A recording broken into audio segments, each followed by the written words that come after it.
Hi students, welcome to our channel Asha Kiran innovation the ray of hope. आज हम देखेंगे वैदिक मैथमेटिक्स यानी कि वैदिक गणित पार्ट 1। वैदिक मैथमेटिक्स ये बुक श्री भारती कृष्णा तीर्थ जी महाराज इन्होंने लिखा था और वो पुरी में शंकराचार्य भी थे। ये जो किताब है पहली बार 1965 में पब्लिश हुई थी। इस किताब में मेंटल कैलकुलेशन की वो सारी टेक्निक्स है जो वेदों पे आधारित है। इस किताब में जो मेंटल कैलकुलेशन की टेक्निक्स बताई गई है उसी का नाम वैदिक मैथमेटिक्स है। जगत गुरु स्वामी श्री भारती कृष्णा तीर्थ जी महाराज जी ने ये सारे 16 सूत्र की रचना की है कि जो हम अभी सीखेंगे। लेकिन इन 16 सूत्रों को सीखने से पहले इसके लिए हमें जो आवश्यक है वो चीज़ें हमें सबसे पहले सीखनी पड़ेगी, जिसे हम प्री रिक्विजिट भी कह सकते हैं।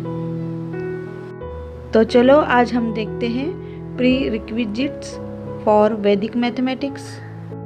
वैदिक मैथमेटिक्स सीखने से पहले हमें समझना होगा कि संख्या रेखा क्या होती है। संख्या रेखा यानी नंबर लाइन।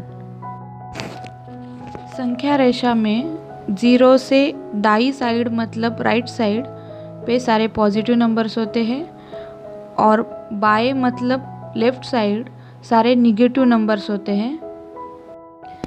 जैसे कि यहाँ 0 से राइट साइड में सारे पॉजिटिव नंबर्स है 1 2 3 4 5 6 और 0 के लेफ्ट साइड में सारे निगेटिव नंबर्स है जैसे कि -1 -2 -3 -4। अब हमें यहाँ पे 2 + 3 करना है, तो हम ऐसा एज्यूम करेंगे कि संख्या रेखा के 2 पर हम खड़े हैं और +3 करना है मतलब हम 3 अंक आगे बढ़ेंगे। तो ये अब हम 2 पर खड़े हैं। अगर हमें 2 + 0 करना है तो हमें एक भी अंक आगे नहीं बढ़ रहा है, मतलब हम 2 पर ही खड़े रहेंगे। अगर मैं 2 पे खड़ी हूँ और मुझे 2 + 1 करना है तो मैं 2 से आगे एक नंबर आगे बढ़ूँगी यानी कि 2 + 1 3 आएगा। अगर मैं 2 पे खड़ी हूँ और मुझे 2 + 2 करना है मतलब मैं 2 नंबर्स आगे जाऊँगी तो 2 + 2 4 आएगा। अगर मैं 2 पे खड़ी हूँ और मुझे 2 + 3 करना है तो मैं 3 नंबर्स आगे जाऊँगी तो 2 + 3 = 5 आएगा। जैसे कि अब हमने देखा कि मैं 2 पे खड़ी हूँ, अगर 3 नंबर हम आगे बढ़ते हैं तो 2 + 3 = 5 होगा। अब मैं 0 पे खड़ी हूँ और मुझे 3 अंक रिवर्स जाना है मतलब पीछे जाना है तो आंसर आएगा -3। आप देख सकते हैं यहाँ पे। जैसे कि अब मैं -2 पे खड़ी हूँ और मुझे 4 अंक पीछे जाना है तो मैं कैसे काउंट करूँगी -2 -4 = -6। यही गणित की खासियत है कि आप कितने भी नंबर गणित से उधार ले सकते हो। जब आपके पास नंबर वापस आ जाए तो आपको वो गणित को लौटाने होते हैं। जैसे कि यहाँ पे मेरे पास 2 नंबर थे और मुझे 3 नंबर्स और मिले तो 5 नंबर्स हो गए। जैसे कि अभी मेरे पास 0 नंबर है और मैं अब गणित से नंबर 3 उधार लिए हैं तो मेरे पास -3 नंबर हुए और अब मेरे पास -2 नंबर है और मैंने गणित से 4 नंबर और उधार लिए तो मेरे पास -6 नंबर हुए। यानी कि अब मेरे पास नंबर 6 की उधारी हो गई है। जब मेरे पास नंबर वापस आएंगे तो मुझे ये उधारी गणित को वापस करनी होगी। जैसे कि पहले से ही मेरे पास -6 की उधारी थी और मेरे पास कहीं से 9 नंबर आ गए तो मुझे -6 से राइट साइड की तरफ 9 नंबर आगे बढ़ना है। फिर मेरे पास 3 नंबर बचेंगे, यानी कि हमारे पास 6 नंबर्स की उधारी थी और 9 नंबर हमारे पास आ गए तो हमने हमारी उधारी लौटा दी। फिर हमारे पास 3 नंबर बच गए।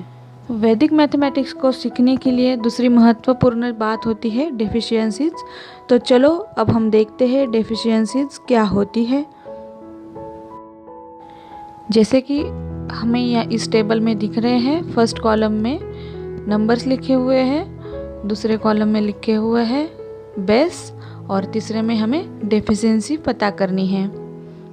जैसे कि यहाँ पर 7 नंबर है तो इसका नियरेस्ट राउंड फिगर नंबर है 10। इसी 10 को हम 7 का बेस कहेंगे। अब हमें डिफिशिएंसी फाइंड करनी है तो हम नंबर में से बेस को घटाएंगे, लेकिन हमने वो पहले ही सीखा है कि अगर हमारे पास नंबर छोटा भी हुआ तो भी हम उधार नंबर ले सकते हैं गणित से।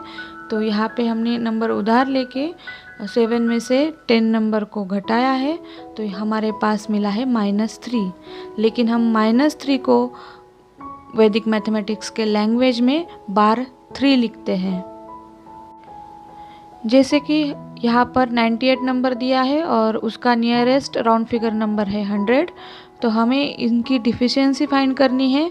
तो हमें 98 नंबर में से बेस 100 घटाना होगा, तो हमें मिला -2 यानी कि 2 बार। नेक्स्ट नंबर है 996, उसका बेस है मतलब नियरेस्ट नंबर है round figure number 1000।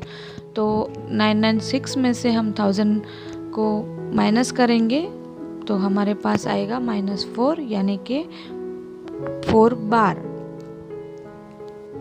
Next number है 12, उसका बेस है 10। हमने 12 में से 10 को घटाया तो हमारे पास आया है +2 यानी कि 2। हमारे पास है नंबर 103, उसका बेस है 100 और हमने 103 में से 100 को घटाया तो हमारे पास आया है +3 यानी कि 3। हमारे पास है 1005 में से हमें 1000 को घटाना है तो हमारे पास बचेंगे +5 यानी कि 5। तीसरी इम्पॉर्टेंट चीज़ जो वैदिक मैथमेटिक्स सीखने से पहले हमें सीख लेनी चाहिए वो है मल्टीप्लिकेशन यानी गुणन के रूल्स। जब हम मल्टीप्लिकेशन करते हैं, दोनों नंबर अगर पॉजिटिव होते हैं तो उनका जो प्रोडक्ट आता है वो भी पॉजिटिव होता है। अगर मल्टीप्लिकेशन में पहला अंक निगेटिव और दूसरा अंक पॉजिटिव होगा तो उनका आने वाला प्रोडक्ट निगेटिव होगा। इसी तरह पहला अंक अगर पॉजिटिव हो और सेकंड निगेटिव हो तो आने वाला प्रोडक्ट ये निगेटिव होता है।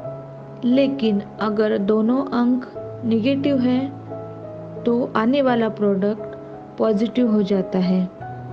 इन रूल को अच्छे से याद रखने के लिए ये समरी हम देखते हैं।